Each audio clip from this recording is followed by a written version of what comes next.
Monsieur le Vice-président, Excellences, distingués délégués, je suis préoccupé par la situation en République démocratique du Congo depuis des années et c'est un sentiment partagé par presque tous mes prédécesseurs. Aujourd'hui, la situation est encore plus grave et alarmante. Toutes les parties au conflit dans les provinces du Nord Kivu et du Sud Kivu ont commis des violations ou atteintes aux droits humains, ainsi que des violations du droit international humanitaire. Ce sont les conclusions préliminaires de la mission d'établissement de fait que le Conseil a confiée à mon bureau il y a 4 mois et qui s'est concentrée sur la période depuis janvier 2025.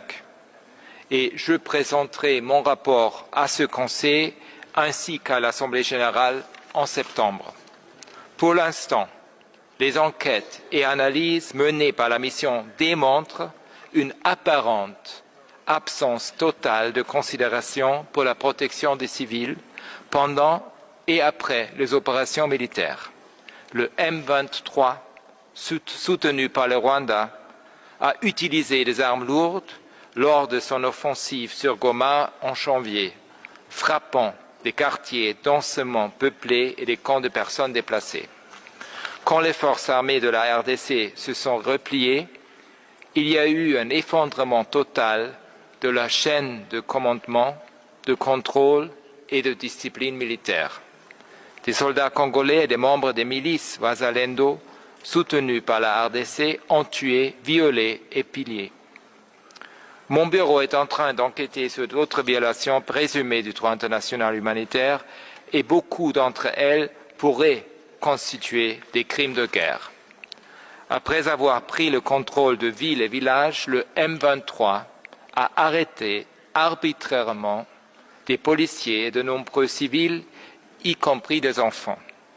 Des combattants du M23 ont aussi capturé des soldats des FARDC et forcé certains d'entre eux à rejoindre leur rang.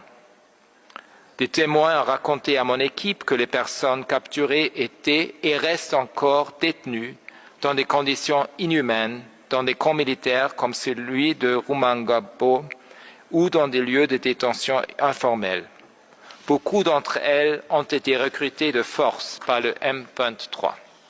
Le M23 a procédé à des exécutions sommaires et extrajudiciaires en violation manifeste des droits humains et du droit international humanitaire et qui pourraient être qualifiés de crimes de guerre.